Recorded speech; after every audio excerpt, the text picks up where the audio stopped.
ಕನ್ನಡ ಪ್ರಾಣಪುರುಷನ ಕತ್ತು ಹಿಚುಕುವ ಪ್ರಯತ್ನಗಳು ನಡೆದಿರುವಾಗಲೂ ತೆಪ್ಪಗಿರುವ ನಿಮ್ಮದು ಸಹಿಷ್ಣುತೆಯಲ್ಲ, ಹೇಳಿತನ. ನಿಮ್ಮ ಧಮನಿಗಳಲ್ಲಿ ತನ್ನತನದ ಶಕ್ತಿ ಇಲ್ಲ. ನಿಮ್ಮ ನರನಾಡಿಗಳಲ್ಲಿ ಪೌರುಷವಿದ್ದರೆ ಕೂಡಲೇ ಸನ್ನದ್ಧರಾಗಿ ಕನ್ನಡಕ್ಕೆ ಅಗ್ರಪೂಜೆ ಎಂಬುದನ್ನು ಸಾಬೀತುಪಡಿಸಿ ಜಾತಿ, ಮತ, ಪಂಥ ಭೇದಗಳನ್ನು ಬದಿಗೊತ್ತಿ ಉಗ್ರ ಹೋರಾಟ ಪ್ರಾರಂಭಿಸಿ. ಶಕ್ತಿ ಇದ್ದರೆ ನಿಮ್ಮ ನೆಲದ ಭಾಷೆಯ ಗೌರವ ಕಾಪಾಡಿಕೊಂಡು ಹೆತ್ತ ತಾಯಿಯ ನಿಜವಾದ ಮಕ್ಕಳೆನ್ನಿಸಿಕೊಳ್ಳಿರಿ. ಕಾದು ನೋಡುತ್ತೇನೆ. ಮೊಟ್ಟ ಮೊದಲ ಈ ಮಾತುಗಳನ್ನು ಆಡಿದವರು ತೋಂಟದಾರ್ಯ ಜಗದ್ಗುರುಗಳು. ನಂತರ 3 ತಿಂಗಳ ನಂತರ ಧಾರವಾಡದಲ್ಲಿ ಕನ್ನಡ ಕ್ರಿಯಾ ಸಮಿತಿ ಆಯಿತು, ರಾಜ್ಯಾದ್ಯಂತ ಚಳುವಳಿ ಆಯಿತು. ಡಾಕ್ಟರ್ ರಾಜಕುಮಾರ್ನಂಥವರು ಅನೇಕ ನಟರು ಅದಕ್ಕೆ ಪ್ರವೇಶಿಸಿದರು. ಪಾಟೀಲ್ ಪುಟ್ಟಪ್ಪನವರು, ಚನ್ವೀರ್ ಕಣಿವೆಯವರು, ಡಾಕ್ಟರ್ MM ಕಲಬುರ್ಗಿ ಅವರು, ಈ ವೇದಿಕೆ ಮೇಲೆ ಇರೋರು ಚಂದ್ರಶೇಖರ್ ವಸ್ತ್ರದವರು, ಈ ಅಣ್ಣಿಗೇರಿಯಲ್ಲಿ ನಾನೇ ಸ್ವತಃ ಸಂಘಕ್ಕೆ ಪೂಜ್ಯರ ನೇತೃತ್ವದಲ್ಲಿ ಇವತ್ತಿಗೂ ಆವತ್ತಿನ ಹೋರಾಟ ನೆನಪಿಟ್ಟಿದ್ರೆ, ಅಂದರೆ ಒಂದು ಸರ್ಕಾರ ಈ ಹೋರಾಟಕ್ಕಾಗಿ ಜನಗಳ ನರನಾಡಿಗಳಲ್ಲಿ ತುಂಬಿದ ರೀತಿ ಐತೆಲ್ಲ ಪೂಜ್ಯರ ಮಾತುಗಳು. ಇಡೀ ಕರ್ನಾಟಕದಲ್ಲಿ ಜನ ಎಚ್ಚೆತ್ತು ಹೋರಾಟ ಮಾಡಿದ ಬಿಸಿ ಎಟ್ಟತ್ತು ಅಂದ್ರೆ ಅವತ್ತಿನ ಗುಂಡೂರಾವ್ ಸರ್ಕಾರ ಪತನ ಆಗಿ ಹೋಯಿತು ಅಂತ ಅನ್ನೋದನ್ನು ನಾವು ಇವತ್ತು ನೆನಪಿಟ್ಕೊಳ್ಬೇಕು ಬಂಧುಗಳೇ. ಭಾಷೆಗಾಗಿ ಇಂಥ ಎತ್ತರ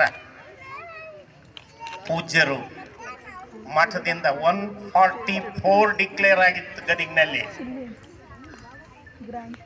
ಮಠದಿಂದ ಅಂಥ ಸಂದರ್ಭದಲ್ಲಿ ಭಕ್ತರ ಜೊತೆಗೆ ನಡೆದುಕೊಂಡು ಹೋಗಿ ತಹಸೀಲ್ದಾರ್ ಕಚೇರಿಯ ಮುಂದೆ ಉಪವಾಸ ಕುಳಿತರು.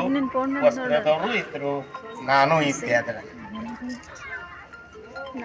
ಸ್ವಾಮೀಜಿ ಒಬ್ಬರು ಭಾಷೆಗಾಗಿ ಉಪವಾಸ ಇದುವರೆಗೆ ಕೂತದ್ದು ಅವರೇ ಮೊದಲು, ಅವರೇ ಕೊನೆ. ಹೋರಾಟ ಅಂದ್ರೆ ಹೀಗೆ ಅನ್ನೋದನ್ನು ಜಗದ್ಗುರುಗಳು ತೋರಿಸಿಕೊಟ್ರು. ಇವತ್ತು ಅಂಥ ಹೋರಾಟದ ಜೊತೆಗೆ ಅನೇಕಿವೆ. ಅದರಲ್ಲಿ ಪೋಸ್ಕೋ ಚಳವಳಿ. ಇವತ್ತಿನ ನೀವು ಪೇಪರ್ನಲ್ಲಿ ಓದ್ತಿದ್ರೆ ಬಲ್ಡೋಟಾ ಕಂಪನಿ ಕೊಪ್ಪಳದಲ್ಲಿ ಸ್ಥಾಪಿಸಿರುವಂಥ ಕಾರ್ಖಾನೆಗಳ ವಿರುದ್ಧ ಕಳೆದ 4 ತಿಂಗಳಿಂದಲೂ ಅಲ್ಲಿ ಉಪವಾಸ ಕೂತಾರೆ. ಹೋರಾಟ ನಡೆದೈತಿ. ಪೂಜ್ಯರು 2-3 ಬಾರಿ ಹೋಗಿ ಬಂದಾರೆ. ನಾಡಿನ ಪೂಜ್ಯರು ಭೇಟಿ ಕೊಟ್ಟಾರ, ಚಿಂತಕರು ಭೇಟಿ ಕೊಟ್ಟಾರ ಕೊಪ್ಪಳಿಗೆ. ಪರಿಣಾಮ ಏನಾಗುತ್ತೆ ಅನ್ನೋದನ್ನ ಪೋಸ್ಕೋ ಅದಕ್ಕಾಗಿ ಸಾವಿರಾರು ಎಕರೆ ಜಮೀನಿಗೆ ಇವುಗಳನ್ನು ಖರೀದಿ ಮಾಡಿ ಕಾರ್ಖಾನೆ ಸ್ಥಾಪಿಸುವುದಕ್ಕೆ ಕೊಡಲಾಗುವುದು ಅನ್ನೋದನ್ನ ಯಡಿಯೂರಪ್ಪನವರು ಮುಖ್ಯಮಂತ್ರಿ ಇದ್ದ ಸಂದರ್ಭದಲ್ಲಿ ನೋಟಿಸ್ ಕೊಟ್ಟಿದ್ದರು ರೈತರಿಗೆ.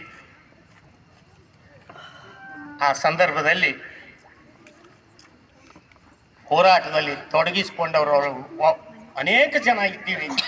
ಅದರೊಳಗೆ ಇವತ್ತು ಯಾರು ಪ್ರಶಸ್ತಿ ಸ್ವೀಕರಿಸ್ತಾರೆ? ಡಾಕ್ಟರ್ ಸಿದ್ದನಗೌಡ ಪಾಟೀಲ್ರು. ಎಲ್ಲಿ ಅನ್ಯಾಯ ಆಗ್ತೈತಿ ಅಲ್ಲಿ ಹೋರಾಟಕ್ಕೆ ಯಾವತ್ತೂ ಹೋರಾಡಿದವರು ಗದಿಗೆ ಬರ್ತಾರ, ಸಂಗಾತಿಗಳನ್ನು ಕರ್ಕೋತಾರ, ಹಳ್ಳಿ ಗುಡಿಗೆ ಹೋಗ್ತಾರ. ಜಂಟ್ಲಿ ಸಿರೂರು ಹಳ್ಳಿ ಗುಡಿ, ಅಲ್ಲಿ ಜಮೀನು ಎಲ್ಲ ರೈತರಿಗೆ ನೋಟಿಸ್ ಬಂದಿರ್ತಾವೆ. ಹೋಗಿ ಸಭಾ ಮಾಡಿ ರೈತರಿಗೆ ತಿಳುವಳಿಕೆ ಕೊಡ್ಬೇಕು. ಜಮೀನು ಕಳ್ಕೊಬೇಡ್ರಿ. ಫ್ಯಾಕ್ಟ್ರಿ ಆಗೋದ್ರಿಂದ ಏನಾಗತ್ತ? ನಿಮ್ಮ ಆರೋಗ್ಯದ ಮೇಲೆ ಪರಿಣಾಮ ಏನು? ಪರಿಸರದ ಮೇಲೆ ಪರಿಣಾಮ ಏನು? ದುಡ್ಡು ಬರ್ಬೋದು, ನಿಮ್ಮ ಕೈಗೆ ಬಂಗಾರ ತಟ್ಟೆ ಬಂದಂಗೆ ಆಗ್ಬೋದು, ಆದ್ರೆ ನಿಮ್ಮ ಮಕ್ಕಳ ಕೈಗೆ ಭಿಕ್ಷಾ ಪಾತ್ರೆ ಬರೋದು ನಿಶ್ಚಿತ ಅನ್ನೋದು ಈಗ ನಿಮಗೆ ಗೊತ್ತಿಲ್ಲ. ಮುಂದೊಂದು ದಿನ ಈ ತಿಳುವಳಿಕೆಯ ಮಾತುಗಳನ್ನು ಹೇಳುವುದಕ್ಕಾಗಿ ಸಮಿತಿ ಮಾಡ್ಬೇಕಂತ ಹಳ್ಳಿಗಳಿಗೆ ಡಾಕ್ಟರ್ ಸಿದ್ದನಗೌಡರು ಸ್ನೇಹಿತರನ್ನ ಕರ್ಕೊಂಡು ಹೋಗ್ತಾರ. ನಮ್ಮ ಆಡಳಿತಗಾರರು ಹೆಂಗಿರ್ತಾರ ಅಂದ್ರೆ ಆ ಊರಾಗ ಮೀಟಿಂಗ್ ಮಾಡಕ್ಕನ ಅವಕಾಶ ಕೊಡೋದಿಲ್ಲ. ಅಂದ್ರ ನಮ್ಮ ಜಮೀನು ನಾವು ಕೊಡ್ತೀವಿ ಅನ್ನುವ ಯೋಚನೆಗಳನ್ನು ಜನದ ತಲೆಗೆ ತುಂಬಿಟ್ಟಿದ್ರು. ರೊಕ್ಕ ಬರುತ್ತೆ ಅನ್ನೋದನ್ನ ಎಷ್ಟು ಪರಿಪರಿಯಾಗಿ ಹೇಳಿದ್ರು ತಿಳುವಳಿಕೆ ಕೇಳಿಲ್ಲ. ಕೊನೆಗೆ ಎಲ್ಲರೂ ಕೂಡಿ ಪೂಜ್ಯರ ಹತ್ರ ಬಂದು ಕೇಳ್ಕೊಂಡಾಗ ಹಿಂಗಾಯ್ತ್ರಿ, ಅಂತ ಹೇಳಿದಾಗ ಆಯ್ತಗರ ನಾಳೆ ಡಂಬಳದಲ್ಲಿ ರೈತರನ್ನು ಸೇರಿಸೋಣ ಅಂತ ಸುಮಾರು 5,000 ರೈತರು ಸೇರಿದ್ರು. ಅದ್ರ ಒಂದು 50 ಮಂದಿ ನಾವು ಜಮೀನು ಕೊಡ್ತೀವಿ ಅನ್ನೋರು. ಆದ್ರೆ 1000 ಮಂದಿ ಒಳಗ 5,000 ಮಂದಿ ಒಳಗ 4,950 ಮಂದಿ ಕೊಡುದಿಲ್ಲ ಅನ್ನೋರ. ಕಾರಣ ಅಂದ್ರೆ ಅಲ್ಲಿ ಏನೇನು ಆಗ್ತೈತೆ ಅನ್ನೋ ತಿಳುವಳಿಕೆ ಕೊಟ್ಟ ಮೇಲೆ ಅಲ್ಲೇ ಆಗನ ಸಮಿತಿಯಾಗಿ ಅದು ಮನೆಗೆ ಹೋಗಿ ರೈತರಿಗೆ ತಿಳಿಸಿ ಪೋಸ್ಕೋದ ಪರಿಣಾಮ ಏನಾಗತ್ತೆ. ಇವತ್ತು ಕೊಪ್ಪಳಿಗೆ ಏನಾಗಿದೆ ನೋಡಿ, ಒಂದು ದೇವಸ್ಥಾನದಲ್ಲಿ ಕಾಲಿಟ್ಟರೆ ಕಪ್ಪು ಹತ್ತೈತಿ, ನಿಮ್ಮ ಮುಖಕ್ಕೆ ಕಪ್ಪು, ಕೈ ತೊಳ್ಕೊಳ್ಬೇಕು, ರೋಗ ರುಜಿನಗಳಿಂದ ನರಳಬೇಕಾಗ್ತೈತಿ, ಪರಿಸರ ಕೆಟ್ಟು ಹೋಗ್ಲಿ. ಆ ಫ್ಯಾಕ್ಟ್ರಿ ಅವ್ರು ಅಂತಾರ ಉದ್ಯೋಗ ಸಿಗ್ತಾವ ನಿಮಗಂತಾರೆ. ಎಂತ ಉದ್ಯೋಗ? ನಿಮ್ಮ ಮಕ್ಕಳಿಗೆ ವಾಚ್ಮನ್ ಕೊಡ್ಬಹುದು. ಇಂಥವು ಎಲ್ಲೋ 4-6 ಉದ್ಯೋಗಗಳನ್ನು ಕೊಡೋ ಮೂಲಕ ಜಮೀನು ಕಳ್ಕೋಬೇಡ್ರಿ ಅನ್ನೋ ತಿಳುವಳಿಕೆಯನ್ನ ಮನೆಗೆ ಹೋಗಿ ಕೊಟ್ಟದ್ದು ಅದ್ಭುತ ಚಳುವಳಿಗೆ ಆದದ್ದು ಇತಿಹಾಸದಲ್ಲಿ ಐತಿ. ಪರಿಸರಕ್ಕೆ ದೊಡ್ಡ ಕೊಡುಗೆಯಾಗಿರುವಂಥ ಕಪ್ಪತ್ತುಗುಡ್ಡ 80,000 ಎಕರೆ ಜಮೀನು, ಅದು ಏರಿಯಾ ಒಟ್ಟು 80,000 ಎಕರೆದು ಅದು ಹಬ್ಬಿತ್ತು. ಖನಿಜ ಸಂಪತ್ತು ಅಲ್ಲಿ ಏನೆಲ್ಲ ಐತೆ ಅನ್ನೋದು ಗೊತ್ತಿದ್ದು. ಅದಕ್ಕೆ ಕೈ ಹಚ್ಚಬೇಕಂತ ಪ್ರಯತ್ನ ಮಾಡಿದ ಸಂದರ್ಭದಲ್ಲಿ ಪೂಜ್ಯರು ಅದರ ವಿರುದ್ಧ ಹೋರಾಟ ಮಾಡಿ ಆ ಕಪ್ಪತ್ತುಗುಡ್ಡ ಸಂರಕ್ಷಣೆ ಆಗಿದೆ.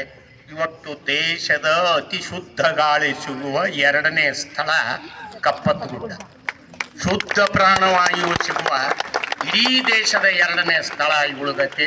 ಅದು ಉಳಿದಿದ್ರೆ ಆ ಶ್ರೇಯಸ್ಸು ಜಗದ್ಗುರುಗಳಿಗೆ ಅವ್ರ ಜೊತೆಗೆ ಯಾರ್ಯಾರು ಹೋರಾಟ ಮಾಡ್ಯಾರ ಅವ್ರಿಗೆ ಸಲ್ಲಬೇಕಾಗ್ತತಿ. ಇಲ್ಲಿ ಮಹದಾಯಿ ಹೋರಾಟಕ್ಕೆ ಕಣ್ಣಿಗೇರಿಗೆ ಬಂದ್ರು. ಮಹದಾಯಿ ಅವತ್ತಿನಿಂದ ಇವತ್ತಿನವರೆಗೂ ಇನ್ನೂ ಹಾಗ ಅದು ನಡ್ದೈತಿ. ರೈತರಿಗಾಗಿ ಯಾವತ್ತೇ ಇರಲಿ ನೋಡಿ, ಆ ಪೋಸ್ಕೋ ಚಳವಳಿ ನಿಲ್ತೈತಿ. ಹೋರಾಟದಿಂದ ನೋಟಿಸ್ ಕೊಟ್ಟದನ್ನ ಒಂದು ಮಾತು ನಾವು ನೆನಪಿಟ್ಕೋಬೇಕು. ಆ ಸರ್ಕಾರದ ಮಂತ್ರಿಯಾಗಿದ್ದ C.C. ಪಾಟೀಲ್ರನ್ನ ಜಗದ್ಗುರುಗಳ ಹತ್ರ ಮಾತುಕತೆಗೆ ಕಳಿಸ್ತಾರ. ಆದ್ರೆ ಅವ್ರು ಒಂದು ತಿಳುವಳಿಕೆ ಹೇಳಿ ಇಲ್ಲ ಏನೇನಾಗ್ತೈತೆ ಅಂತ ಒಂದ ಮಾತು ಹೇಳ್ತಾರೆ ಪೂಜ್ಯರು.